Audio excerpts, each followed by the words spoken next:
Hello दोस्तों, home science classes में आपका स्वागत है। आज हमारा क्लास जो है कि धुलाई सामग्री है। तो धुलाई से संबंधित जो भी सामग्री का प्रयोग किया जाता है उससे संबंधित क्वेश्चन पूछा गया है। तो हमारा फर्स्ट क्वेश्चन क्या है, तो आप अपने कपड़े पर गलती से ज्यादा नील लगा दिया है। मतलब आप अपने कपड़े पर गलती से कोई भी ज्यादा नील कपड़े पर लगा दिया है, तो आप निम्नलिखित में से किस अभिकर्मक का प्रयोग अपनी गलती को सुधारने के लिए करेंगे। मतलब गलती से अगर कोई कपड़े में नील लग गया है तो उसको अपनी गलती को सुधारने के लिए इसमें से कौन से अभिकर्मक अभिकर्मक का प्रयोग करना है। क्या सोडियम क्लोराइड का प्रयोग करना है, या सुसुप्ति अम्ल का, या सुहागा का, या ऑक्जेलिक एसिड का प्रयोग करना है। तो इसमें से अपनी गलती को सुधारने के लिए हमें सुसुप्तिक अम्ल का प्रयोग करना होगा। तो इसमें से इसका आंसर डी सही होगा। और देसी रूप से अगर अपनी गलती को सुधारना है तो उसमें सिरका या नींबू का रस डाल दिया जाता है, तो उसमें उस नील का कलर जो है कि हल्का हो जाता है। तो इसके बारे में पूरा देखते हैं। आप अपने गलती से ज्यादा नील लगा दिया है तो आप सुसुप्ति अम्ल का प्रयोग करके अपनी गलती को सुधार सकते हैं। यदि आप घरेलू विधि से नील की मात्रा को कम करना चाहते हैं तो उसमें सिरका या नींबू के रस को घोल बनाकर उसमें कपड़ा डाल दे सकते हैं। नील 4 प्रकार का होता है। एक अल्टामरीन, पर्सियन, एनिलीन और जो है कि क्वेटर इंडिगो नील सफेद वस्त्र पहनने वाले एवं धोने में प्रयोग किया जाता है। तो कौन सा नील नील जो है कि हमारे 4 प्रकार का प्रयोग किया जाता है। कितने प्रकार के? 4 प्रकार का प्रयोग किया जाता है, जिसमें से अल्टामरीन, पर्सियन, एनिलीन और क्वेटर इंडिगो नील जो सफेद वस्त्र पहनने अथवा धोने का पीलेपन को दूर करने के लिए तथा चमक को वापस प्राप्त करने के लिए नील की आवश्यकता पड़ती है। तो नेक्स्ट क्वेश्चन को देखते हैं कि सबसे अधिक उपयुक्त होने वाला निर्वहन पूछा है कि सबसे अधिक प्रयुक्त होने वाला निर्वहन अभिकारक डिस्चार्जिंग जिसे एजेंट जिसे निर्वहन अभिकारक को इंग्लिश में कहते हैं डिस्चार्जिंग एजेंट, कौन सा है। तो इसमें से इसका होगा क्या आपको सोडियम हाइड्रोक्साइड होगा, क्या सोडियम हाइड्रोसल्फाइड हो, क्या ग्लिसरॉल होगा, या रोगालाइट होगा। तो इसमें से इसका आंसर डी होगा, रोगालाइटिंग होगा, जो अपने अधिक प्रयुक्त होने वाले निर्वहन उपकरण का रोगावाल्टिक हो जाता है। तो सबसे अधिक प्रयुक्त होने वाला निर्वहन अभिकारक रोगावाल्टिल है। तो नेक्स्ट क्वेश्चन पूछा है कि पोटेशियम पोटेशियम परमैंगनेट के प्रयोग के बाद भूरे धब्बे को छुड़ाने के लिए निम्नलिखित में से अभी कौन से अभिकर्मक इस्तेमाल में किए जा सकते हैं। तो इसमें से इसका है जो कि पोटेशियम परमैंगनेट को प्रयोग के बाद भूरे धब्बे को छुड़ाने के लिए इनमें से कौन सा अभिकर्मक को इस्तेमाल किया जाता है। तो नींबू के नमक को इस्तेमाल किया जाता है और जो है कि ऑक्जेलिक अम्ल को इस्तेमाल किया जाता है। तो पहला चौथा, तो इसका आंसर बी होगा, नींबू के रस और ऑक्जेलिक अम्ल का। पोटेशियम परमैंगनेट का प्रयोग के बाद भूरे धब्बे को छुड़ाने के लिए प्रयोग में होने वाले विकर्मक में नींबू के नमक और ऑक्जेलिक अम्ल का है। तो नेक्स्ट क्वेश्चन है कि निम्नलिखित में से जोवेल्ट वाटर कहलाते हैं। तो इसमें से जोवेल्ट वाटर कौन सा कहलाता है। तो क्या जो है कि पोटेशियम परमानेंट या सोडियम परबोनेट या सोडियम बाइसल्फाइड या सोडियम हाइपोक्लोराइड होता है। तो इसका आंसर होगा कि सोडियम हाइपोक्लोराइड होगा, जो कि जेवेल्ट वाटर कहलाता है। क्या कहलाता है? सोडियम हाइपोक्लोराइड जेवेल्ट वाटर कहलाता है। नेक्स्ट इसके बारे में जानते हैं कि सोडियम हाइपोक्लोराइड जेवेल्ट वाटर भी है, यह एक शक्तिशाली विरंजक है। इसमें बराबर मात्रा का पानी मिलाकर ही प्रयोग करना चाहिए, जैसे सोडियम परबोरेट। यह भी एक शक्तिशाली विरंजक है। ठंडे जल में यह अप्रभावी रहता है। इसको सदैव गर्म या खौलते पानी में घोलकर बनाना चाहिए। प्रायः इसका प्रयोग सूती व लीलन की वस्तुओं पर दाग धब्बे छुड़ाने के लिए किया जाता है। तो सोडियम परमैंगनेट का प्रयोग किसके लिए किया जाता है? एक शक्तिशाली जो कि विरंजक है। इसका उपयोग ठंडे जल के पानी में प्रयोग किया जाता है, अप्रभावित रूप से प्रयोग किया जाता है। यह सदैव गर्म या खौलते पानी में घोलकर बनाया जाता है। जैसे ठंडे पानी में यह अप्रभावित रूप से किया जाता है, जो कि गर्म या खौलते पानी में घोलकर बनाया जाता है। ठंडा और गर्म पानी को घोलकर बनाया जाता है। इसका प्रयोग सूती या लीलन के वस्तुओं पर दाग धब्बे छुड़ाने के लिए किया जाता है। किसका? सोडियम परबोरेट का। और सोडियम परमैंगनेट का प्रयोग किसके लिए किया जाता है? इसका प्रयोग जंतु व वनस्पतिक दोनों प्रकार के तंतुओं में निर्मित वस्तुओं को पर किया जा सकता है। इसमें ऑक्सीजन का प्रतिशत काफी ऊंचा रहता है। यह वस्त्र पर से सफेद फफूंदी, पसीने, स्याही आदि के धब्बे को आसानी से छुड़ा देता है। तो क्या पोटेशियम परमनेट क्या करता है? यह वस्त्र पर फफूंदी, पसीने, स्याही, धब्बे आदि को छुड़ा देता है। और दाग धब्बे छुड़ाने के लिए सोडियम परबोरेट का प्रयोग किया जाता है। और जो कि फफूंदी, पसीने, स्याही को पोटेशियम परमैंगनेट का प्रयोग किया जाता है। और सोडियम बाइसल्फाइड का प्रयोग, जो है कि सोडियम बाइसल्फाइड का प्रयोग किसके लिए किया जाता है? तो यह एक मृदु अपचय प्रतिक्रमक है। क्या है? एक सोडियम बाइसल्फाइड जो कि एक अपचय प्रतिक्रमक है, मृदु अपचय प्रतिक्रमक। इसमें सल्फर डाइऑक्साइड जिसका रासायनिक सूत्र है SO2 मुक्त होता है, जो धब्बे में से ऑक्सीजन शोषित करके उसका अपचय कर ले देता है। प्रयोग के बाद वस्तु को स्वच्छ पानी में कई बार खंगाल लेना चाहिए। नेक्स्ट क्वेश्चन है कि निम्न में से शुष्क धुलाई प्रतिक्रमक है, इसमें से कौन सा शुष्क धुलाई प्रतिक्रमक है? तो यह जो कि बेंजीन, बेंजीन है कि शुष्क धुलाई प्रतिक्रमक है, तो इसका आंसर सी होगा, बेंजीन। तो बेंजीन एक शुष्क धुलाई प्रतिक्रमक है। क्या है? एक शुष्क धुलाई प्रतिक्रमक है। यह धुलाई किए हुए कपड़े सूखी धुलाई या शुष्क धुलाई में कार्बनिक विलायकों का प्रयोग होता है। यह ऊनी, रेशम, रेयान और इसी प्रकार के अन्य वस्तुओं के लिए उपयोग की जाती है। नेक्स्ट क्वेश्चन है कि वस्तुओं की धुलाई के लिए पूछा है कि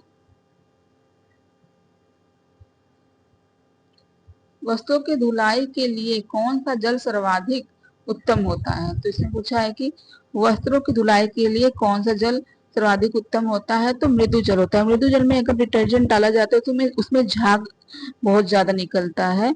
और झाग बहुत ज्यादा निकलता है, क्योंकि कठोर जल होता है उसमें झाग नहीं निकलता है। समुद्र जल में जानते हैं कि सोडियम होता है, नमक रहता है, खारा रहता है, तब वो भी कठोर जल ही हुआ, उसमें भी नहीं निकलेगा झाग। तो गरम जल तो ज्यादातर कपड़े के लिए यूज ही नहीं किया जाता है। जैसे कपड़ा जो है कि सिकुड़ जाता है। क्या हो जाता है? सिकुड़ जाता है गर्म जल से। तो इसका आंसर जो है कि डी होगा, मृदु जल होता है। तो वस्तुओं की धुलाई के लिए मृदु जल का सर्वाधिक उत्तम प्रयोग उत्तम होता है। जिस जल में लवण नहीं घुलते होते हैं, साबुन के साथ झाग खूब उठते हैं, वह मृदु जल होते हैं। नेक्स्ट क्वेश्चन पूछा है कि लॉन्ड्री में प्रयुक्त कपड़े धोने की मशीनों में समानतः किस तरह की गति होती है? तो लॉन्ड्री में प्रयुक्त कपड़े को मशीनों में समानतः किस तरह की गति होती है? तो जो कि इसका होगा टम्बलिंग की गति होती है, तो इसका आंसर डी होगा। तो लॉन्ड्री में प्रयुक्त कपड़े धोने की मशीनों में समांतर टम्बलिंग की गति की तरह होती है। तो नेक्स्ट क्वेश्चन है कि सूती कपड़ों की धुलाई के समय रंग निकालने से बचाने के लिए इसका प्रयोग किया जाता है। तो सूती कपड़ों की धुलाई के समय रंग निकालने से बचाने के लिए इसका प्रयोग किया जाता है। तो जो कि साधारण नमक का प्रयोग किया जाता है। वस्तुओं की धुलाई को समय रंग निकालने से बचाने के लिए किसका प्रयोग किया जाता है? साधारण नमक का प्रयोग किया जाता है। तो ए इसका आंसर होगा। सूती वस्तुओं को कपास के रंग के प्रति प्रतिकूल सादृश्य नहीं रहता है, इस पर शीघ्र नहीं चढ़ते हैं। तो प्राय सूती वस्तुओं को रंग पक्के करने के लिए साधारण नमक का प्रयोग किया जाता है। इसके बारे में जानते हैं कि सूती वस्त्र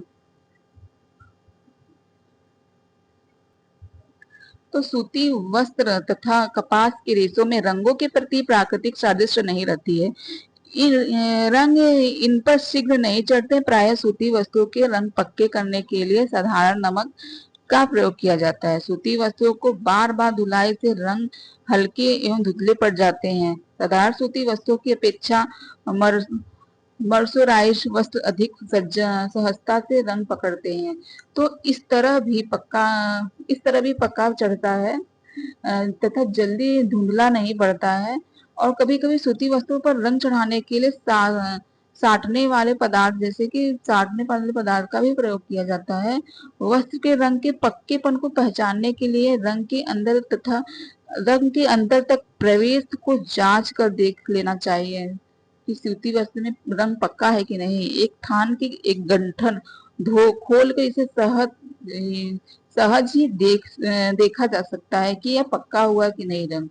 तो नेक्स्ट क्वेश्चन देखते हैं कि सूची एक का सूची दो में मिलान करना है। तो इसमें सूची एक का जो है कि सूची एक में जो कि डेनिम धुलाई की, सूची दो में उसके प्रभावों के साथ सम्मिलन करना है। तो सूची एक में सूची दो का मिलान करना है। तो एसिड धुलाई क्या है? तो एसिड धुलाई जो कि रंग में अंतर आना है। क्या है? एसिड धुलाई जो कि रंग में अंतर लाना है। तो इसका होगा तीसरा, एसिड धुलाई रंग में अंतर लाना है। और अटारी अटारी जो कि सिरों का चयनात्मक विपणन है। क्या है? सिरों का चयनात्मक विपणन है। तो इसका पहला होगा। और एंजाइम धुलाई जो है कि विकिरण तथा हल्की दिखावट है। विकिरण तथा हल्की दिखावट है। और सेंड ब्लास्टिंग जो है कि घिसा हुआ दिखाई पड़ता है। क्या होता है? घिसा हुआ दिखाई पड़ता है। सल्फर बॉटम जो कि इंडिगो के हटाने पर ग्रे या पीलापन आता है। इंडिगो को हटाने पर ग्रे या पीलापन आता है। तो ए का जो है कि तीसरा पहला दूसरा पांचवा और चौथा, कौन सा आंसर देखते हैं? तीसरा पहला दूसरा पांचवा, तो तीसरे बी में है। तो इसका आंसर बी सही होगा। नेक्स्ट क्वेश्चन है, इस इसके मिलान को देख लेते हैं कि एसिड धुलाई रंग में अंतर आना होता है। अटारी जो कि सिरका का चयनात्मक विपणन है। एंजाइम धुलाई विपणन तथा हल्की दिखावट होती है। और सेंड ब्लास्टिंग जो कि घिसा हुआ दिखाई पड़ता है। और सल्फर बॉटम जो कि इंडिगो को हटाने पर ग्रे या पीलापन हो जाता है। नेक्स्ट क्वेश्चन है, इसमें इसका चिन्ह दिया गया है। तो इसमें सूची एक में दिए गए चिन्हों को सूची दो में दिए गए अर्थों के साथ सम्मिलित करें। तो इसमें इसके अर्थ के साथ इसके जो है कि यह बात टपमतिन है और टेढ़ा टेढ़ा है। तो यह किससे संबंधित है? तो यह जो कि धुलाई से संबंधित है। बात टपे तो कपड़ा जो कि किसमें, ट्रिक बताती हूँ मैं आपको कि कपड़ा किसमें धुला जाता है? छोटे बर्तन में तो नहीं धुला जाता है। बड़ा जो होता है बर्तन टप जैसा होता है, उसमें कपड़ा को भिगोया जाता है। तो यह जो कि धुलाई के लिए प्रयुक्त है। तो इसका चिन्ह है धुलाई के लिए। तो इसका दूसरा होगा। और त्रिकोणीय स्थान जो है किससे संबंधित है? नहीं नहीं, हाँ धुलाई के लिए है। त्रिकोणीय स्थान जो है कि ब्लीच के लिए संबंधित है। अगर किसी कपड़े पर त्रिकोण दिया गया है तो समझे कि यह ब्लीच के लिए, अगर यह काट दिया गया है तो यह ब्लीच में के लिए प्रयोग नहीं किया जाता है। तो त्रिकोणीय स्थान जो है कि ब्लीच के लिए प्रयोग किया जाता है। और जो गोलाकार जो है अंडे के समान गोलाकार है, तो यह किसके लिए होता है? यह व्यावसायिक सफाई के लिए होता है। व्यावसायिक सफाई के लिए, जैसे बाहर के लिए कोई कोई कपड़ा ऐसा हो कि हाथ से नहीं साफ किया जाता है तो बाहर साफ किया जाता है। तो ये हाथ से नहीं साफ किया जाता तो बाहर से साफ किया करवाया जाता है। तो यह व्यावसायिक सफाई के लिए यह जो अंडे के समान जो दिया गया है चिन्ह। तो और जो चरकोन है, आयताकार जो चिन्ह है चरकोन दिया गया है, वर्गाकार है, तो यह किसके लिए है? तो यह जो है कि सुखाने के लिए है। तो यह सुखाने के लिए प्रयुक्त है। तो सुखाना, शुष्कीकरण के लिए। तो पहला का जो है कि पहला का दूसरा पांचवा देखते हैं किसमें है। तो दूसरा पांचवा सी में है। तो इसका आंसर सी सही होगा।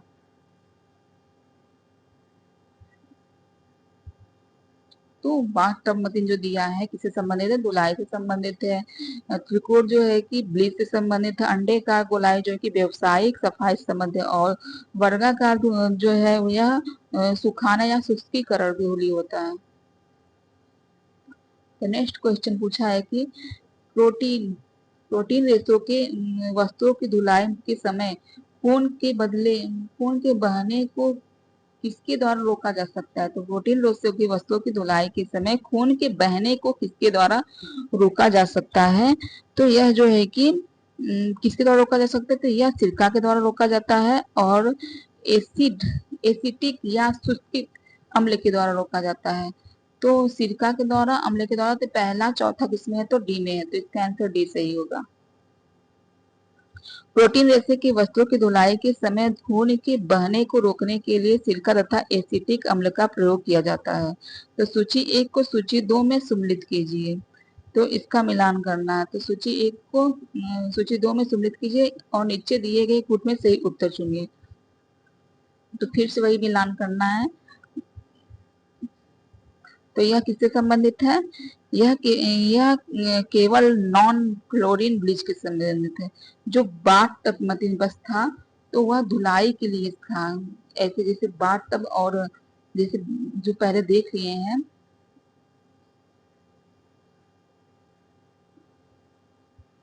जैसे एक था बाथ टब मतलब ऐसे था, और उसमें ऐसे ऐसे नुकीला कार था, और इसमें तो ऐसे घुमा घुमा कर दिया है। तो इसमें कंफ्यूजन बिल्कुल मत करिएगा। यह वो नुकीला कार तो धुलाई के लिए संबंधित था, और यह जो है कि इसको घुमा कर बनाया गया है, इसे गोलाकार में बनाया गया है। तो ये किसके लिए संबंधित है, तो यह जो है कि केवल नॉन, और इसमें जो नीचे पाई खींची है, तो इसके लिए केवल नॉन क्लोरीन ब्लीच के लिए संबंधित है। केवल नॉन क्लोरीन ब्लीच के लिए संबंधित है, तो इसका पहला ही होगा, नॉन क्लोरीन ब्लीच के लिए संबंधित है। नहीं नहीं सॉरी, नॉन क्लोरीन ब्लीच के लिए नहीं संबंधित है। यह जो है कि यह नाजुक हल्की धुलाई के लिए संबंधित है। इसके लिए यह नाजुक हल्की धुलाई के लिए संबंधित है, तो इसका चौथा होगा। और जो नाजुक हल्की धुलाई के लिए संबंधित है। और यह त्रिकोणाकार जो है बनाया है, यह किससे संबंधित है, यह केवल नॉन क्लोरीन ब्लीच के लिए संबंधित है। नॉन क्लोरीन ब्लीच के संबंधित, और त्रिकोण था तो यह ब्लीच से संबंधित था।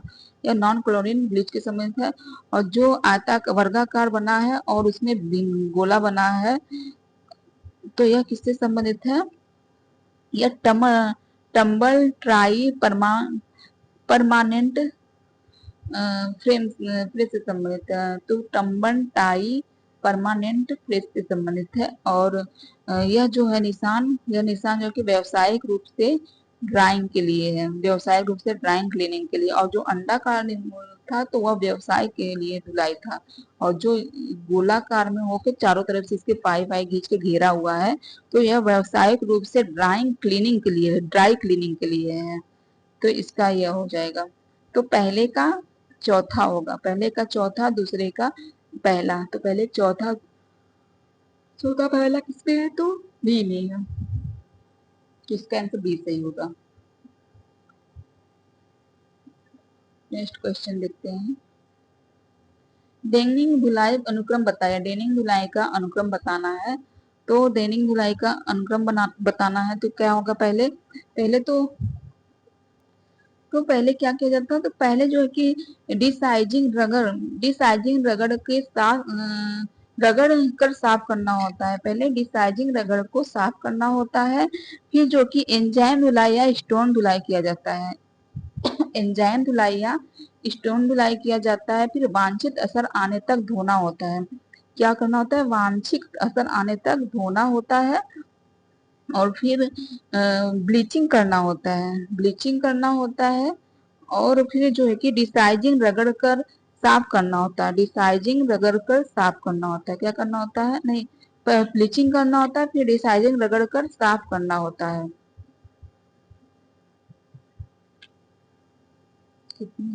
चलो फिर से देखते हैं कि पहले क्या किया जाए, पहले जो कि डिसाइजिंग रगड़ कर साफ करना होता है, फिर रंगाई धुलाई और स्टोन धुलाई करना होता है, फिर जो है कि वांछित असर आने तक धोना होता है, फिर ब्लीचिंग किया जाता है, फिर टिंटनिंग या रंगाई किया जाता है, टिंटनिंग या रंगाई किया जाता है, फिर जो कि मुलायम बना जाता है लास्ट में।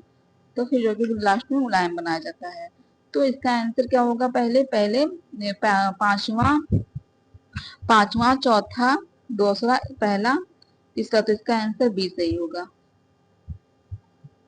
डेनिंग धुलाई का अनुक्रम क्या है, डिसाइजिंग रगड़कर साफ करना होता है, फिर एंजाइम धुलाई या स्टोन धुलाई करना होता है, फिर वांछित असर आने तक धोना होता है, फिर ब्लीचिंग करना होता है, फिर डिसाइजिंग रगड़कर साफ करना होता है, टिंटनिंग का रंगाई करना होता है, फिर मुलायम बनाना होता है।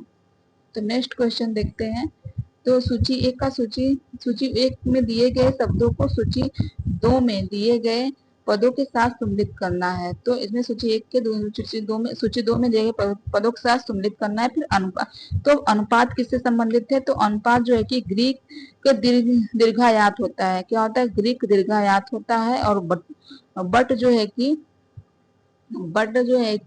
फर्नीचर फर्नीचर जोड़ या संधियां है। तो फर्नीचर जोड़ या संधियां है, बट है। और चमक क्या है? तो चमक जो है कि चमक प्रदीप्त है। क्या है? चमक प्रदीप्त है।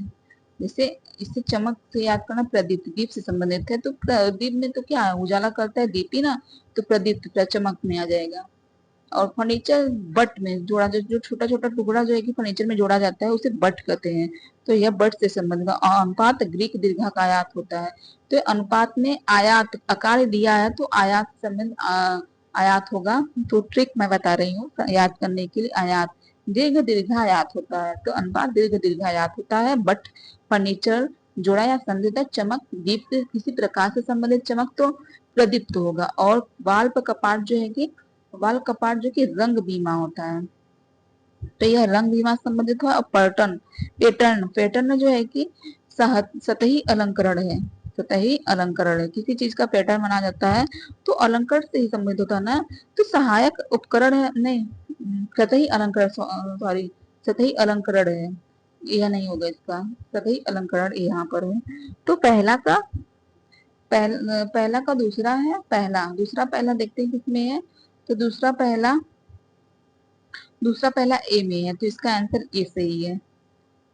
फिर से मिलान देखते हैं। अनुपात किससे संबंधित है? अनुपात जहां पर आयात हो तो ग्रीक दीर्घायात होता है। और बट जो है कि फर्नीचर में छोटा छोटा जो टुकड़ा जोड़ा जाता है तो उसे बट कहते हैं। तो फर्नीचर जोड़ा या संधि होता है।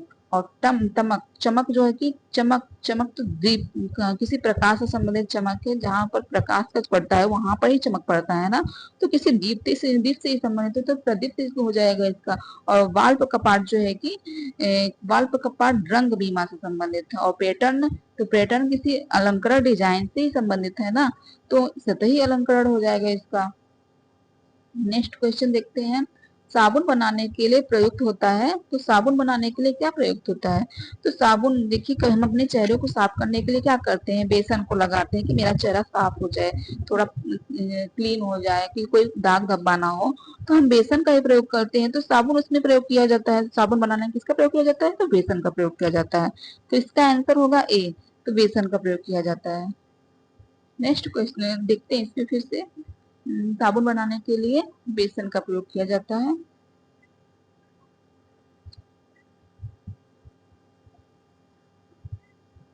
हाँ, साबुन बनाने के लिए बेसन का प्रयोग किया जाता है। नेक्स्ट क्वेश्चन है, सर्फ एक क्या है? सर्फ एक जो है कि सर्फ साबुन जो है कि जो जिसमें ऑयल डालकर बनाया जाता है उसे साबुन कहते हैं। और सर्फ जो है कि रासायनिक तत्वों से मिलकर बनाया जाता है तो उसे डिटर्जेंट कहते हैं। तो यह भुरभुरा होता है और ये चिकना होता है। साबुन चिकना होता है, डिटर्जेंट भुरभुरा होता है। तो जैसे कि रिन, सर्फ एक्सल, ये सब डिटर्जेंट है। और लाइबॉय, डिटॉल, यह सब जो है कि साबुन में आते हैं। तो इसका आंसर होगा डी, डिटर्जेंट होगा। सर्फ एक डिटर्जेंट है। नेक्स्ट क्वेश्चन, अभिकथन और कारण आर पूछा है। तो अभिकथन कारण आर पूछा है। तो अभिकथन क्या कर रहा है कि धुलाई करते समय डायरेक्ट रंग छुटते हैं। तो धुलाई करते समय डायरेक्ट रंग छुटते हैं। तो हाँ सही है, छुटते हैं। डायरेक्ट रंग जो है कि छुटते हैं। और इसलिए डायरेक्ट रंग वाले कपड़ों इसलिए डायरेक्ट रंग वाले कपड़ों को केटाइनिंग एजेंट के साथ पक्का किया जाता है। तो ये भी सही है। इसलिए अगर ये धूल छूटता है तो ये डायरेक्ट रंग वाले जो कि कपड़े हैं उसे केटाइनिंग एजेंट के साथ पकाया जाता है, पक्का किया जाता है। तो ए और आर दोनों से है। तो इसका आंसर ए सही होगा। डायरेक्ट रंग का प्रत्यक्ष भी कहते हैं। और यह सूती, लीलन, रेयान, जूट, पटसन आदि वस्त्रों को रंगने के लिए प्रयोग किया जाता है। डायरेक्ट रंग किसके लिए प्रयोग किया जाता है? जो सूती, लीलन, रेयान, जूट, पटसन आदि के लिए प्रयोग किया जाता है। और डायरेक्ट रंग वाले कपड़े को केटाइनिंग एजेंट के साथ पक्का किया जाता है ताकि धुलाई करते समय डायरेक्ट रंग छूटे नहीं। तो किसके लिए, किसके द्वारा पक्का किया जाता है, तो केटरिंग एजेंट के साथ पक्का किया जाता है। नेक्स्ट क्वेश्चन देखते हैं कि इसमें मिलान करना है, इसका पद चिन्ह, इसमें पद चिन्ह दिया गया है और उसका नाम लिखा गया है।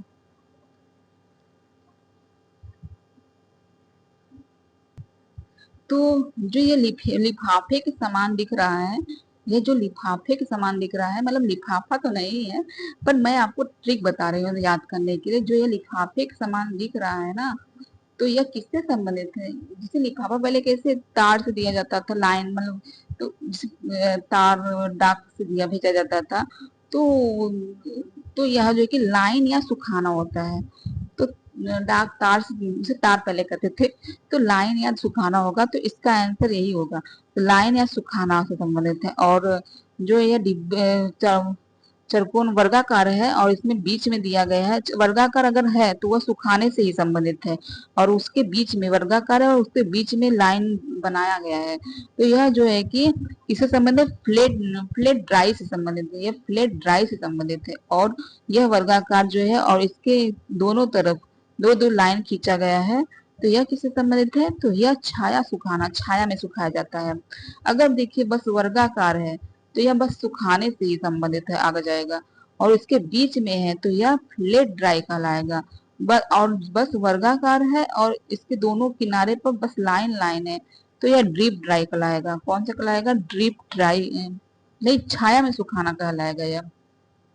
यह छाया में सुखाया जाता है। अगर वर्गाकार है और उसके लाइन जो है कि बस तीन लाइन है, ऐसे ऐसे खींचा गया है बीच में, तो किससे से संबंधित है, तो वह जो है कि ड्रिप ड्राई से संबंधित है। यह ड्रिप ड्राई से संबंधित है। तो पहले का किससे है, पहले का दूसरा और दूसरे का पहला। तो देखते हैं कौन सा आंसर सही है, पहले का दूसरा, दूसरे का पहला। तो इसका आंसर सी सही होगा, पहले का दूसरा, दूसरे का पहला, तो सी इसका आंसर सही होगा। तो यह जो तार, यह जो है कि लिफाफा मतीन है तो किससे संबंधित है, लाइन सुखाना संबंधित है। और जो डिब्बा है उसके बीच में एक लाइन खींचा गया है, तो यह ड्रिप फ्लेक्स ड्राई से संबंधित है। और जो वर्गाकार है उसके किनारे पे दो लाइन खींचा गया, तो यह छाया में सुखाया जाता है। और वर्गाकार है उसके बीच में तीन लाइन है, तो क्या ड्रिप ड्राई कहलाता है। तो नेक्स्ट क्वेश्चन देखते हैं, यह चिन्ह क्या दर्शाता है। अगर जब ऐसा यह चिन्ह जो है कि इसमें कट कुट दिया गया है, तो यह जो है कि, हाँ,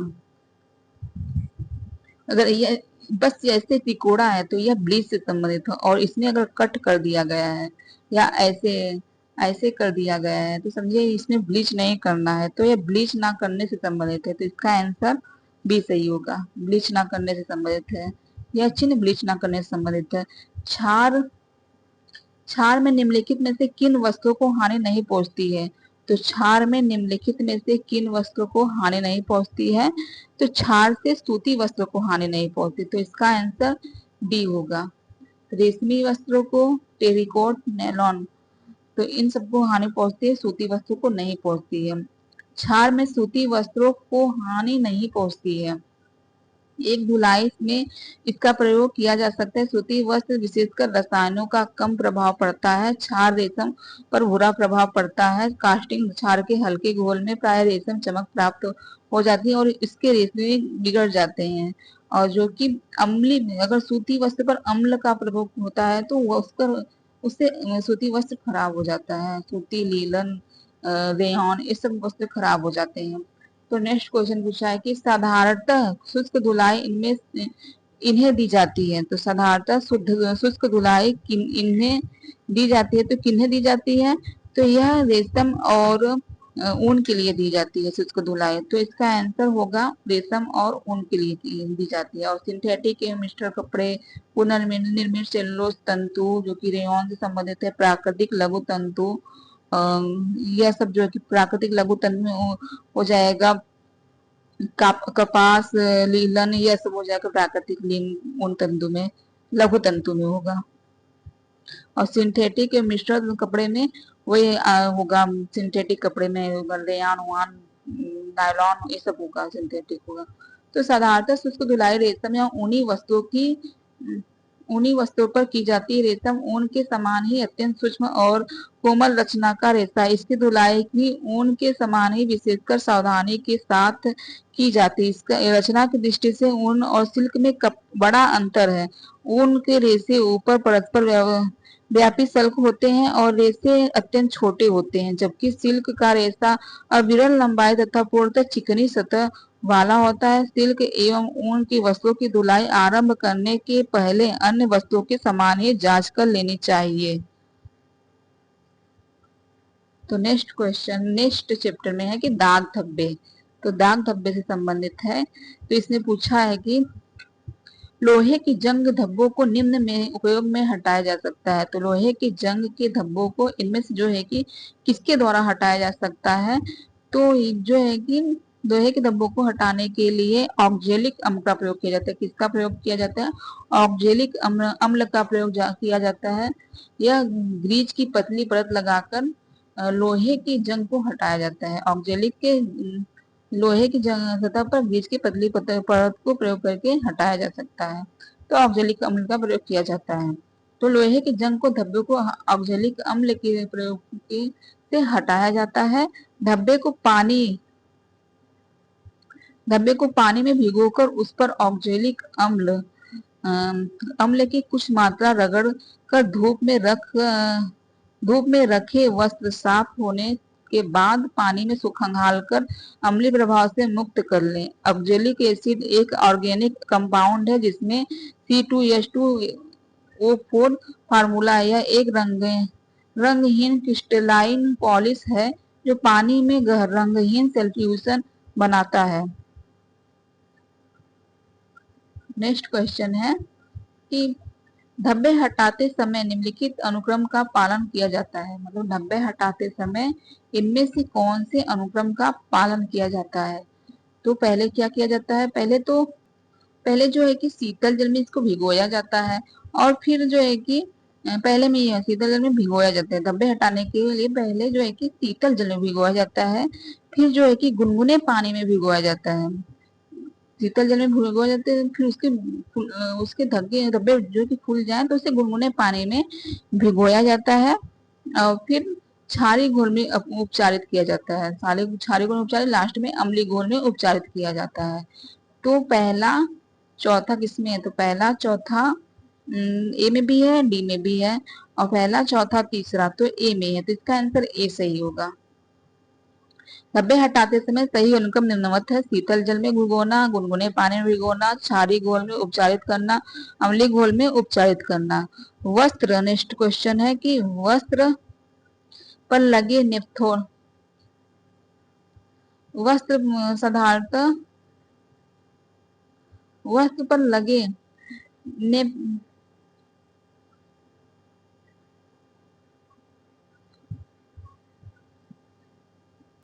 तो वस्त्र पर लगे नेल पॉलिश के धब्बों को छुड़ाया जा सकता है। तो वस्त्र पे लगे नेल पॉलिश के धब्बों को छुड़ाया जा सकता है। तो एसीटोन की सहायता से छुड़ाया जाता है। तो एसीटोन की सहायता से, इसका आंसर बी सही होगा, एसीटोन की सहायता से।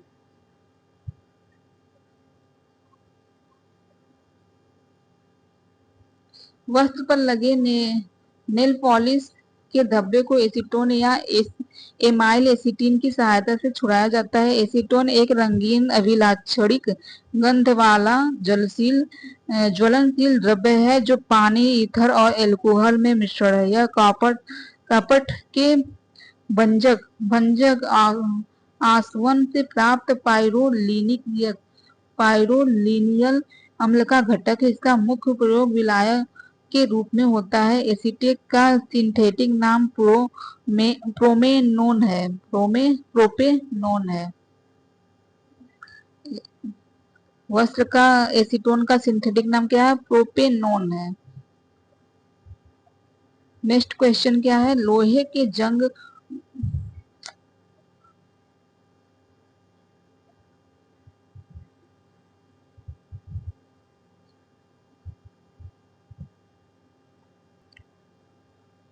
तो लोहे की जंग को लगने से ऐसे बचाया जा सकता है। तो लोहे की जंग को लगाने से कैसे बचाया जा सकता है? तो लोहे की जंग पर ग्रील की पतली परत लगाया जाता है। तो इसका आंसर डी होगा, लोहे की जंग पर ग्रील की पतली परत लगाया जाता है। तो इसका आंसर डी होगा।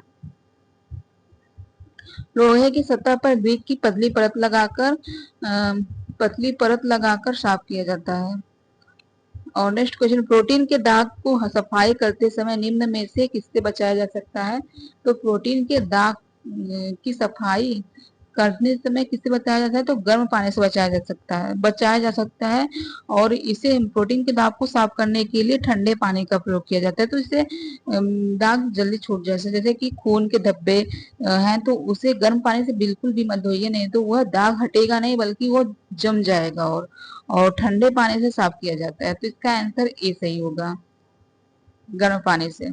नेक्स्ट क्वेश्चन है कि कपड़े से जानवरों के पुराने दागों जैसे खून, अंडे, मांस को छुड़ाने के लिए निम्नलिखित में से कौन सा सबसे अच्छा उपचार है? तो कौन सा सबसे अच्छा उपचार है? तो नमक का पानी या डाई क्लूटेड अमोनिया में भिगोया जाता है। नमक के पानी या डाई क्लूटेड अमोनिया में भिगोया जाता है। तो इसका आंसर बी सही होगा। तो कपड़े से जानवरों के पुराने दागों, खून, अंडे, मांस छुड़ाने के लिए नमक के पानी या डाइक्लूटेड अमोनिया में भिगोना सबसे अच्छा उपचार है। अंडा, दूध, मांस, रक्त आदि के धब्बे इस वर्ग में आते हैं। इसके संगठन में प्रोटीन तत्व प्रमुख रूप से रहता है। इन्हें गर्म जल में बचाना चाहिए क्योंकि प्रोटीन अतिशीघ्र ही जम जाते हैं। तो अंडे के धब्बे जो कि पतले धब्बे, पहले धब्बे को ठंडे पानी में धोएं, बाद में गर्म पानी और साबुन से धो डालें, धब्बा साफ हो जाएगा। नेक्स्ट क्वेश्चन है धुलाई वाला सोडा का धुलाई वाला सोडा का किस धब्बे को मिटाने के लिए प्रयोग किया जाता है? तो धुलाई वाले सोडे का प्रयोग चिकनाई मिटाने के लिए किया जाता है। मोम, लिपस्टिक, उपयुक्त सभी, तो जो कि चिकनाई मिटाने के लिए इसका प्रयोग किया जाता है। तो इसका आंसर ए होगा। तो धुलाई वाले सोडे का चिकनाई मिटाने के लिए प्रयोग किया जाता है। चिकनाई युक्त दाग जैसे कि घी, तेल, क्रीम, मक्खन, घी आदि तेली पदार्थ हैं, दाग इसके श्रेणी के अंतर्गत आते हैं। इन्हें दूर छुड़ाने के लिए वसा घोल को एक अवशोषण के प्रयोग किए जाते हैं। नेक्स्ट क्वेश्चन है कि दूध का प्रयोग किस धब्बे को मिटाने के लिए किया जाता है? तो दूध का प्रयोग किस धब्बे को मिटाने के लिए प्रयोग किया जाता है? बॉल पेन की स्याही मिटाने के लिए दूध का प्रयोग किया जाता है। तो इसका आंसर ए होगा, बॉल पेन की स्याही को मिटाने के लिए दूध का प्रयोग किया जाता है। नेक्स्ट क्वेश्चन है कि देख इसके बारे में जानते हैं। दूध का प्रयोग बॉल पेन के स्याही को धब्बे को मिटाने के लिए किया जाता है। इन दाग धब्बे को छुड़ाने के लिए पहले अम्लीय प्रतिकर्मकों के प्रयोग किए जाते हैं, फिर क्षारीय प्रतिकर्मक का प्रयोग किया जाता है, जिससे वस्त्र पर अम्लीय प्रतिकर्मक का प्रभाव नष्ट हो जाता है और वस्त्र के रेशों पर अम्ल अथवा क्षार का कोई दुष्प्रभाव नहीं पड़ता है। दाग छुड़ाने के लिए, दाग हटाने के लिए उसी को अनुरूप प्रतिकर्मक का प्रयोग किया जाता है, फलतः रेशे प्रतिग्रस्त नहीं हो पाते हैं। नेक्स्ट क्वेश्चन, चिकनाई का धब्बा हटाने के लिए निम्नलिखित में से क्या क्या प्रयोग में आते हैं? चिकनाई का धब्बा हटाने के लिए निम्नलिखित में से क्या क्या प्रयोग में आते हैं? तो चिकनाई का धब्बा हटाने के लिए पहले तो फुलर का अर्थ होता है, फुलर का अर्थ होता है, फिर बेंजीन का। तो पहला दूसरा होगा इसका आंसर। तो इसका आंसर बी सही होगा, फुलर अर्थ और बेंजीन। आप अपने ड्रेस पर गलती से लिपस्टिक का दाग लगा दिया है, मतलब आप अपने ड्रेस पर गलती से लिपस्टिक के दाग लगा दिए हैं और दाग को छुड़ाने के लिए निम्नलिखित अभिकर्मकों में से कौन से अभिकर्मक का प्रयोग किया जाता है? तो दाग छुड़ाने के लिए किसका प्रयोग किया जाता है? तो लिपस्टिक का जो है कि दाग छुड़ाने के लिए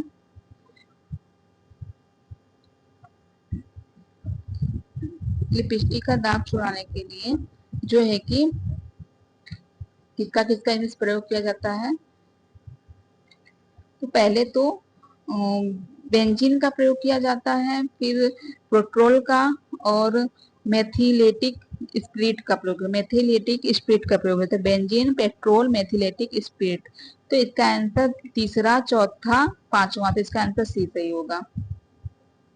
तो आपने अपने ड्रेस पर गलती से लिपस्टिक का दाग लगा दिया है, तो दाग छुड़ाने के लिए बेंजीन, पेट्रोल, मेथिलेटिक स्पिरिट आदि अभिकर्मों का प्रयोग किया जाता है। तो घास का धब्बा, नेक्स्ट क्वेश्चन है कि घास का धब्बा छुड़ाने के लिए किसका प्रयोग किया जाता है? तो घास का धब्बा छुड़ाने के लिए निम्नलिखित में से किस प्रतिकर्मक का प्रयोग किया जाता है? तो घास का धब्बा छुड़ाने के लिए मिथाइल युक्त स्पिरिट का प्रयोग किया जाता है। किसका? मिथाइल युक्त स्पिरिट का प्रयोग किया जाता है। तो इसका आंसर बी सही होगा, मिथाइल युक्त स्पिरिट का प्रयोग किया जाता है। तो घास का धब्बा छुड़ाने के लिए मिथाइल युक्त स्पिरिट का प्रतिकर्म, मिथाइल युक्त स्पिरिट प्रतिकर्मक जिसे रिएजेंट का प्रयोग किया जाता है। इसके अलावा साबुन और पानी की रासन तेल अथवा एल्कोहल का प्रयोग घास के धब्बे छुड़ाने के लिए किया जाता है। नेक्स्ट क्वेश्चन है कि सूची 1 का सूची 2 में मिलान करना है। तो इसमें जो है कि सूची 1 में दिए गए धब्बों के मिलान सूची 2 में दिए गए उनके प्रयोग से कीजिए। तो जो है कि कॉफी का धब्बा छुड़ाने के लिए किसका प्रयोग किया जाता है? तो कॉफी का धब्बा छुड़ाने के लिए जो है कि वेजिटेबल का प्रयोग किया जाता है। किसका? वेजिटेबल का।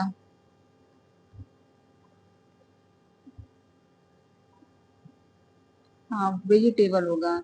इसमें पूछा है कि दिए गए एक में धब्बों को मिलान सूची 2 में दिए गए उनके प्रकार से कीजिए।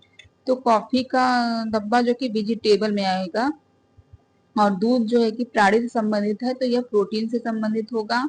किससे संबंधित होगा? प्रोटीन से संबंधित होगा। और स्याही, स्याही जो है कि स्याही स्याही एक खनिज है तो यह मिनरल से संबंधित होगा। स्याही मिनरल से, इसका कॉफी का यह वेजिटेबल में, तो वेजिटेबल में होगा। और लिपस्टिक, लिपस्टिक जो कि एक चिकना पदार्थ है तो यह चिकनाई एवं रंग से संबंधित है। तो चिकनाई एवं रंग से संबंधित है। तो पहले का, चौथा, तीसरा, चौथा तीसरा किसमें नहीं, चौथा दो पांचवा, तो चौथा पांचवा जो है कि ए में है, तो इसका आंसर ए सही होगा। कॉफी एक वेजिटेबल में आएगा, दूध प्रोटीन से संबंधित है, शाही मिनरल है और लिपस्टिक चिकनाई है और रंग भी है। तो कपड़े की लिपस्टिक का निशान मिटाने का सही अनुक्रम बताइए। कपड़े की लिपस्टिक का निशान मिटाने के लिए इसमें से सही अनुक्रम करना है। तो पहले क्या किया जाता है? तो पहले कपड़े चिकनाई विलय के साथ स्पंदन करना होता है। पहले क्या किया जाता है? चिकनाई विलय के साथ स्पंदन करना होता है। फिर जो है कि गर्म साबुन जल में धोना होता है। गर्म साबुन जल में धोना होता है और फिर निशान की ब्लीच करना होता है। निशान को ब्लीच करना होता है, फिर गर्म जल के साफ करके धूप में सुखाना होता है। गर्म जल को साफ करके धूप में, इसका तीसरा है। फिर चौथा है गर्म जल को साफ करके धूप में सुखाना होता है। तो बी ए किसमें है? तो बी ए, देखते हैं बी ए, तो बी ए जो है कि डी में है, तो इसका आंसर डी सही होगा।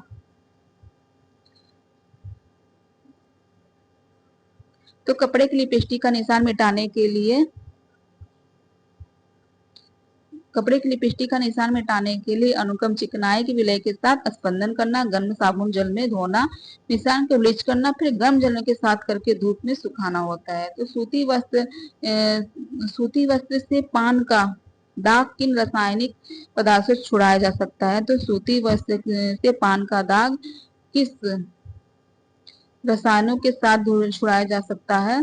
तो जो है कि किससे छुड़ाया, तो सूती वस्त्र को पान के दाग छुड़ाने के लिए ग्लिसरीन और जवेल्ट वाटर का प्रयोग किया जाता है। किसका प्रयोग किया जाता है? ग्लिसरीन व जवेल्ट वाटर का प्रयोग किया जाता है। तो यह विभिन्न कार्यों को संपन्न करते समय कहीं ना कहीं किसी न किसी चीज पर दाग धब्बे लग ही जाते हैं, चाहे कितनी ही सावधानी क्यों ना कर दी जाए। पान का धब्बा या वनस्पति जगत का कोई भी दाग हो, यह अम्लीय या प्रकृति के होते हैं, अतः इन्हें छुड़ाने के लिए क्षारीय प्रतिक्रमों का प्रयोग करना पड़ता है, जैसे कि ग्लिसरीन या जेवेल्ट वाटर का प्रयोग। तो इसका आंसर जो है कि ये सही है। तो नेक्स्ट क्वेश्चन देखते हैं कि जेवेल्ट वाटर जो है कि जेवेल्ट वाटर निर्मित किया जाता है इन रासायनिक पदार्थ से। तो जेवेल्ट वाटर निर्मित किया जाता है तो किन रासायनिक पदार्थों से? तो यह जो है कि वाशिंग सोडा या क्लोराइड ऑफ ऑयल उबला पानी से किया जाता है। तो वाशिंग सोडा, क्लोराइड, ऑयल या उबला पानी से। तो इसका आंसर बी सही होगा। तो जेवेल्ट वाटर एक प्रकार का व्यंजक है। व्यंजकों के द्वारा वस्तुओं पर सफेद तथा उजलता लाई जाती है। Javelle water washing soda, chloride of lime lime उबला पाना होता है। लाइम या प्लस उबला पाना होता है। तो नेक्स्ट क्वेश्चन है, दाग धब्बे छुड़ाने में सर्वाधिक उपयोग में रासायनिक है। तो दाग धब्बे छुड़ाने में सर्वाधिक उपयोग रासायनिक कौन सा है? तो जेवेल्ट वाटर है। तो इसका आंसर एक है। तो यह एक प्रकार का विरंजक, क्या है? जेवेल्ट वाटर एक प्रकार का विरंजक है जो वस्त्र पर लगे विशेष प्रकार के दाग धब्बे जो कि स्रोत पदार्थ एवं अपमार्जकों से नहीं छुट पाते हैं, तो उन्हें छुड़ाने के लिए किसका प्रयोग किया जाता है? कुछ अन्य प्रकार के प्रतिक्रमकों एवं व्यंजकों का उपयोग करना पड़ता है। तो व्यंजकों के द्वारा वस्तु पर सफेदी या उज्ज्वलता लाई जाती है। साथ ही इसकी सहायता से वस्त्र पर लगे जो है कि लगे अनचाहे रंगों के दाग धब्बे को हटाए जा सकते हैं। तो इसका आंसर जो है कि ए है। तो जेवेल्ट वाटर को क्या कहा जाता है? तो सोडियम हाइपोक्लोराइड के नाम से भी जाना जाता है। जेवेल्ट वाटर को सोडियम हाइपोक्लोराइड के नाम से भी जाना जाता है। तो नेक्स्ट क्वेश्चन है कि साबुन में कपड़े बार बार धुलने पर पीले पड़ जाते हैं। तो साबुन में कपड़े बार बार धोने पर जो है कि पीले पड़ जाते हैं, इसका क्या कारण है? तो इसका क्या कारण है? तो यह साबुन जो है कि पहले तो जानते हैं कि साबुन क्या है। तो पहले जानते हैं साबुन क्या है। तो साबुन एक जो है कि क्षारीय पदार्थ है। क्या है? एक जो है कि नहीं, क्षारीय नहीं, साबुन एक अम्लों के द्वारा बना होता है। साबुन अम्लों के लवण को साबुन कहते हैं। क्या? अम्लों के लवण को साबुन कहते हैं। तो साबुन को निर्माण मुख्यतः वसा एवं क्षार से बना होता है। वसा व क्षार, साबुन का निर्माण जो कि वसा व क्षार का भाग होता है। साबुन वसा व क्षार का भाग होता है, भाग लेते हैं। इसके अतिरिक्त French chalk, soap, soapstone, starch, sodium silicate नामक रेजिन आदि के भी उपयोग में किया जाता है। तो यह पदार्थ साबुन की मात्रा को बढ़ाने के, ठोस करना अथवा भराव करने के काम आता है। तो जो इसमें है कि रेजिन इसका होगा सही। तो इसका आंसर डी सही होगा, रेजिन होगा। तो नेक्स्ट क्वेश्चन देखते हैं कि वही है बात कि वसी अम्लों के लक्षण को साबुन कहते हैं। साबुन के निर्माण में मुख्यतः वसा क्षार भाग लेते हैं। इसके अतिरिक्त फ्रेंच चॉक या soap stone, star, sodium silicate नामक रेजिन आदि का भी उपयोग किया जाता है। यह पदार्थ साबुन की मात्रा को बढ़ाने, ठोस करने अथवा भराव करने में काम आते हैं। तो नेक्स्ट क्वेश्चन है कि सफेद सूती वस्त्र से ताजे खून को धब्बे को हटाया जा सकता है। सफेद सूती वस्त्र से ताजे खून के धब्बे को हटाया जा सकता है। तो किसके द्वारा हटाया जा सकता है? तो तनु अमोनियो के घोल के द्वारा हटाया जाता है। तनु अमोनियो घोल के द्वारा हटाया जाता है। और ठंडे पानी से भी सफेद सूती वस्त्र में ताजे खून के धब्बों को हटाया जाता है। अगर ताजा है तो उसको उसमें ठंडा पानी डाल दिया जाता है तो वह साफ हो जाता है। तो ताजे खून के धब्बों को हटाया जाता है तनु अमोनियो के घोल के द्वारा हटाया जाता है। तो इसका आंसर ए सही होगा। तो सफेद सूती वस्त्र ताजे खून के धब्बों को हटाने के लिए तनु अमोनियो के घोल का उपयोग किया जाता है। वस्त्र पर लगे धब्बे को जितना जल्दी हो सके छुड़ा लेना चाहिए। ताजे दाग सहजता एवं शीघ्रता से छूट जाते हैं। तो ग्रीस, नेक्स्ट क्वेश्चन है कि ग्रीस के दाग को हटाने के लिए किस प्रकार के अभिकर्मक का प्रयोग करना चाहिए? तो ग्रीस के दाग को हटाने के लिए किस प्रकार के अभिकर्मक का प्रयोग करना चाहिए? तो जो है कि इसका मुल्तानी मिट्टी या फ्रेंच चॉक का प्रयोग किया जाता है। तो इसका आंसर डी सही होगा, मुल्तानी मिट्टी या फ्रेंच चॉक का प्रयोग किया जाता है। तो नेक्स्ट क्वेश्चन है, जब हम कपड़े को धोने हेतु जल में डिटर्जेंट डालते हैं तब वह सतह का तनाव घट जाता है। यदि जब हम कपड़े को धोने हेतु जल में डिटर्जेंट डालते हैं तब क्या होता है? वह सतह का तनाव घट जाता है या सतह का तनाव बढ़ जाता है या सतह का तनाव कैसा ही रहता वैसा ही रहता है, इसमें कोई नहीं था। तो जो है कि सतह का तनाव घट जाता है। इसका आंसर ए होगा, सतह का तनाव घट जाता है। तो नेक्स्ट क्वेश्चन देखिए, दाग धब्बे छुड़ाने का सबसे अच्छा रासायनिक पदार्थ है। तो दाग धब्बे छुड़ाने का सबसे अच्छा रासायनिक पदार्थ क्या है? तो साइट्रिक अम्ल है। तो इसका आंसर बी होगा। साइट्रिक अम्ल का उपयोग दाग धब्बे छुड़ाने में किया जाता है। यह पर्यावरण के बिना नुकसान पहुंचाए सफाई के लिए प्रयुक्त होता है। तो नेक्स्ट क्वेश्चन पूछा है कि अत्यधिक ज्वलनशील, तो अत्यधिक ज्वलनशील रसायनों का विलय को सूखी धुलाई के लिए प्रयुक्त होता है। तो अत्यधिक ज्वलनशील रासायनिक विलय को सूखी धुलाई के लिए प्रयुक्त होता है। तो यह किसके लिए प्रयुक्त होता है? तो पेट्रोल के लिए प्रयुक्त होता है। तो यह इसका आंसर सी सही होगा। तो रासायनिक विलय सामान्यतः रूप में दो प्रकार के होते हैं। प्रथम प्रकार के रासायनिक विलय पेट्रोल या अत्यधिक ज्वलनशील विलय है जो सूखी धुलाई के लिए प्रयोग होता है। दूसरे प्रकार के विलय अज्वलनशील है जो कार्बन टेट्राक्लोराइड तथा बेंजीन की वजह से होता है। नेक्स्ट क्वेश्चन है कि चिकनाई अवशोषण विधि में प्रयुक्त नहीं होता है। तो चिकनाई अवशोषण विधि में क्या प्रयुक्त नहीं होता है? तो पेट्रोल प्रयुक्त नहीं होता है। तो इसका आंसर ए होगा। और जो कि फ्रेंच चॉक, मुल्तानी मिट्टी पाउडर, मैग्नीशियम, मूंग का आटा, यह सब चिकनाई में सूखे में आता है। तो फ्रेंच चॉक, मुल्तानी मिट्टी पाउडर, मैग्नीशियम तथा मूंग का आटा चिकनाई अवशोषण विधि में प्रयोग किया जाता है। नहीं इस पूछा चिकनाई अवशोषण विधि में प्रयुक्त नहीं होता है। तो पेट्रोल का मतलब चिकना जो है, चिकनाई दाग है उसको छुड़ाने के लिए इसमें प्रयोग नहीं किया। तो अगर जब चिकना ही चिकने में होगा तो कैसे साफ होगा? तो पेट्रोल का नहीं प्रयोग किया जाए। मुझे लगा कि प्रयोग होता है चिकना कौन, इसमें पेट्रोल है। तो फ्रेंच चॉक, मुल्तानी मिट्टी पाउडर, मैग्नीशियम, मूंग का आटा, यह सभी चिकना, जहाँ चिकना पदार्थ दाग लगा है उसको छुड़वाने के लिए प्रयोग किया जाता है। तो इसका जो है कि नहीं प्रयोग में सी होगा। तो पेट्रोल चिकनाई अवशोषण विधि है, यह अत्यधिक ज्वलनशील विलय है। नेक्स्ट क्वेश्चन है कि धुलाई की विभिन्न विधियों में गलत है। तो धुलाई की विभिन्न विधियों में गलत क्या है? तो हल्का दाब डालकर या चुष्ण विधि, मशीन द्वारा पटक कर।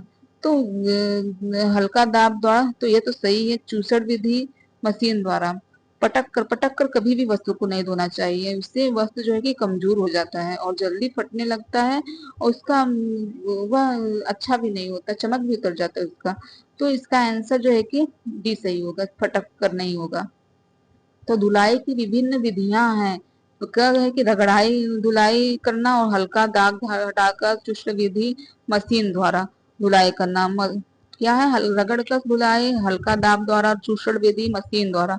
तो मजबूत और मोटे सूती वस्तुओं की रगड़ कर धुलाई की जाती है। हल्का दाग छुड़ाकर कोमल तथा सूक्ष्म रचना की वस्तुओं की धुलाई की जाती है। चूषण विधि भारी कपड़ों के लिए तथा अत्यधिक वस्तुओं की धुलाई करने की स्थिति में मशीन द्वारा धुलाई की जाती है। जबकि पटसन धुलना धुलाई विधि के अंतर्गत नहीं आता है। नेक्स्ट क्वेश्चन है कि चाय के धब्बे किस वर्ग में आते हैं? तो चाय के धब्बे जो है कि वनस्पति वर्ग में आते हैं। तो इसका आंसर ए होगा, वनस्पति वर्ग में आते हैं। तो अपनी प्रकृति के अनुसार धब्बे निम्नलिखित वर्ग के होते हैं। वनस्पतिक धब्बे के अंतर्गत चाय, कोको, कॉफी, फल आदि आते हैं। प्राणी धब्बे, इस वर्ग के धब्बे अंडे, दूध, मांस तथा रक्त आदि से लग जाते हैं। वसा युक्त धब्बे मक्खन, घी, तेल, पेंट, वर्निश आदि के दाग इस वर्ग के अंतर्गत आते हैं। और चौथा, खनिज युक्त धब्बे, जंग, स्याही, दवाओं आदि के धब्बे इस वर्ग के अंतर्गत आते हैं। खनिज वर्ग के अंतर्गत आते हैं। और नेक्स्ट क्वेश्चन है कि चूषण विधि द्वारा किस प्रकार की वस्तुओं की धुलाई की जाती है? तो चूषण विधि द्वारा किस प्रकार की वस्तुओं की धुलाई की जाती है? तो चूषण विधि द्वारा भारी वस्तुओं की धुलाई की जाती है। तो इसका आंसर होगा भारी वस्तुओं की धुलाई की जाती है। तो चूसर विधि द्वारा भारी कपड़े जैसे कि कंबल, दरी, सूट आदि जिन्हें हाथ से मलना कठिन होता है, धुलाई की जाती है। इस विधि द्वारा भारी कपड़ों को धोने में सरलता होती है। इसमें सक्शन वापर या हैंडल लकड़ी तथा निचला छिद्र युक्त भाग धातु का बना होता है। नेक्स्ट क्वेश्चन है कि गंदे कपड़े पर साबुन की टिकिया के स्थान पर साबुन के चूर्ण, विरंजक चूर्ण का प्रयोग होता है। तो यह श्रेकर होता है। तो इसका आंसर बी सही होगा। तो गंदे कपड़े पर साबुन की टिकिया के स्थान पर साबुन के चूड़ या विरंजक चूड़ का प्रयोग श्रेकर होता है। यह सफाई कार्य को सरल कर देता है और अत्यधिक मात्रा में झाग उत्पन्न करता है। तो नेक्स्ट क्वेश्चन पूछा है कि कपड़े धोने की मशीन की से सूती कपड़ा कितने तापमान पर धोना चाहिए। तो कपड़े धोने में मशीन की विधि में सूती कपड़ा कितने ताप पर धोना चाहिए। तो 160 डिग्री ताप पर धोना चाहिए। तो इसका आंसर ए होगा, 160 डिग्री ताप पर धोना चाहिए। तो कपड़े धोने की मशीन में सूती कपड़ा 160 डिग्री ताप पर धोना चाहिए। इससे गंदगी तुरंत साफ हो जाती है और कपड़े क्षतिग्रस्त नहीं होते हैं। तो कपड़े की फिनिशिंग का अच्छा पदार्थ क्या है। तो कपड़े की फिनिशिंग का अच्छा पदार्थ जो है कि क्या है। तो कपड़े की फिनिशिंग का अच्छा पदार्थ क्या है। तो स्टीफिंग एजेंट कहा जाता है। तो स्टीफिंग एजेंट अच्छा पदार्थ है। तो इसका आंसर सी सही होगा, स्टीफिंग एजेंट। तो कपड़े की फिनिशिंग के लिए स्टीफिंग एजेंट का अच्छा पदार्थ माना जाता है। तो जिवेल्ट पानी का काम करता है। तो यह कपड़े के दाग छुड़ाने के लिए प्रयोग किया जाता है। तो इसका आंसर सी सही होगा। तो जिवेल्ट पानी कपड़े के दाग छुड़ाने के लिए काम आता है। जब वस्तुओं को उनके प्राकृतिक मैले रंग तथा धुलाई के समय के दाग धब्बे और अशुद्धियों को मुक्त करके उन पर सफेदी लाई जाती है। तो नेक्स्ट क्वेश्चन है कि धूल एवं चिकनाई मिलाकर बन जाती है। तो धूल और चिकनाई मिलाकर तो गंदगी मैल बन जाती है। तो इसका आंसर सी सही होगा। तो धूल कणों, चिकनाई तथा नमी के मिश्रण से मेल का निर्माण होता है।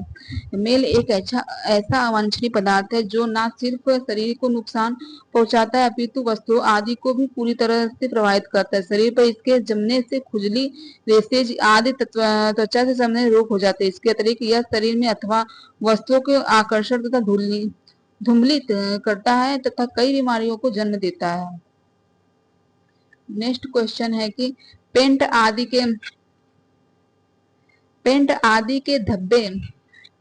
के दाग छुड़ाने के लिए प्रयोग में लाया जाता है। तो तारपीन तथा मिट्टी का तेल का प्रयोग किया जाता है जिससे धब्बा आसानी छूट जाता है। तो इसका आंसर जो है कि सी सही होगा। तो इसका आंसर सी सही है।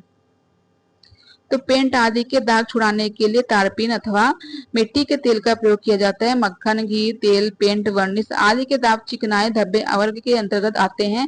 ऐसे धब्बों को छुड़ाने के लिए पहले चिकनाई का शोषित करके तथा घोल या हटाया जाता है। चिकनाई को शोषित कर या घोल को हटाया जाता है। बाद में रंग या अन्य पदार्थ को छुड़ाया जाता है। Carbon, tetrachloride, benzene, petrol, acetone, तारपीन, मिट्टी का तेल आदि का प्रयोग इस प्रकार के धब्बे छुड़ाने जाते हैं। तो नेक्स्ट क्वेश्चन पूछा है कि कालीन की सफेदी। नेक्स्ट क्वेश्चन, सॉरी पता नहीं कैसे बंद हो गया है। स्क्रीन जो है कि काम नहीं कर रही है, पसीने से भीगा है तो अपने आप बंद हो जा रहा है ऐसे वैसे।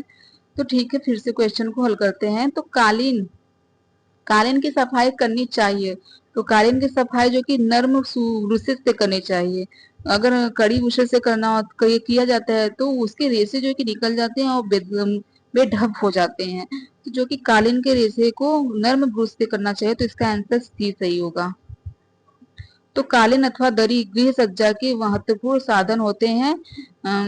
महत्वपूर्ण साधन होने के साथ ही विभिन्न दृष्टिकोण से भी उपयोग होते हैं। कालीन फर्श की सज्जा वृद्धि के लिए फर्श पर बिछाए जाते हैं जिससे वे गंदे हो जाते हैं। कालीन की सफाई नरम ब्रश से करनी चाहिए। उच्च कोटि के कालीन को बिछाया जाना परिवार के रहन सहन के स्तर को दर्शाता है। तो कपड़े धोने का सोडा पानी को मृदु बनाता है। तो कपड़े धोने का सोडा पानी को मृदु बनाता है, कठोर बनाता है, स्वादिष्ट बनाता है, गंधहीन बनाता है, तो इसका आंसर सी होगा, मृदु बनाता है। तो कपड़े धोने का सोडा पानी को मृदु बनाता है। अस्थाई कठोरता वाले जल में कपड़े धोने का सोडा सोडियम कार्बोनेट मिलाने से समस्त घुलित लवण अवक्षित हो जाते हैं। इन्हें छानकर अलग कर लेते हैं तथा प्राप्त जल कठोर से मुक्त हो जाता है। नेक्स्ट क्वेश्चन पूछा है कि चिकनाई के धब्बों को छुड़ाने के लिए प्रयुक्त विधि है। तो चिकनाई के धब्बों को छुड़ाने के लिए प्रयुक्त विधि क्या है। तो अवशोषण विधि है। तो इसका आंसर बी होगा, अवशोषण विधि। चिकनाई के धब्बे छुड़ाने के लिए मुख्य रूप से अवशोषण विधि का प्रयोग की जाती है। कपड़े में से धब्बे छुड़ाने के लिए इस्तेमाल होने वाले मुख्य अवशोषण पदार्थ फेन, चौक, पिसी हुई खड़िया, मैदा तथा टेलकम पदार्थ आदि होता है। तो साबुन की अपेक्षा संश्लेषण अपमार्जक सफाई के लिए अच्छे हैं, क्योंकि यह कठोर जल में अवपेक्षित और क्षेपित नहीं होते हैं। तो इसका आंसर है कठोर जल में अवक्षेपित नहीं होते हैं। तो साबुन की अपेक्षा संश्लेषित अपमार्जक सफाई के लिए अच्छे माने जाते हैं, क्योंकि यह साबुन द्वारा कपड़ों की धुलाई में अधिक परिश्रम करना पड़ता है एवं कठोर जल में यह कठिनाई और बढ़ जाती है, जबकि अपमार्जक कठोर जल में अवक्षेपित नहीं होते हैं, जिससे थोड़े परिश्रम से ही कपड़े की धुलाई भली भांति की जा सकती है। सोडियम लॉरिल सल्फेट पेंटा एरिथ्रेटॉल मोनोस्टीरेट आदि प्रमुख अपमार्जक हैं। तो नेक्स्ट क्वेश्चन पूछा है कि क्षारीय अपकर्ताओं का प्रयोग हटाने के लिए किया जाना चाहिए। तो क्षारीय अपकर्ताओं का प्रयोग हटाने के लिए किसका प्रयोग किया जाना चाहिए? तो वनस्पतिक दागों का प्रयोग किया जाता है चाहिए। तो इसका आंसर बी होगा, वनस्पतिक दागों को हटाने के लिए। वनस्पतिक दाग धब्बे चाय, कोको, कॉफी, फल आदि से पड़ जाते हैं। यह स्वभाव से अम्लीय होते हैं, अतः इन्हें दूर करने के लिए क्षारीय अभिकर्मताओं का प्रयोग करना चाहिए। अभिकर्ताओं का प्रयोग किया जाना चाहिए। तो नेक्स्ट क्वेश्चन पूछा है कि खून के धब्बे किस प्रकार के दूर किए जा सकते हैं? तो खून के धब्बे किस प्रकार दूर किए जा सकते हैं? तो यह ठंडा पानी, नमक, साबुन से दूर किया जाता है। तो इसका आंसर सी होगा, नमक, ठंडा पानी, नमक, साबुन। यदा कदा कपड़ों पर खून के धब्बे भी लग जाया करते हैं। खून का धब्बा छुड़ाने के लिए ठंडा पानी, साबुन तथा नमक का इस्तेमाल किया जाता है। तो नेक्स्ट क्वेश्चन है कि रेयान वस्त्रों के धब्बों को छुड़ाने के लिए प्रयोग करना चाहिए। तो रेयान वस्त्रों के धब्बों छुड़ाने के लिए किसका प्रयोग करना चाहिए? तो रेयान वस्तुओं के धब्बों छुड़ाने के लिए प्रयोग करना चाहिए तो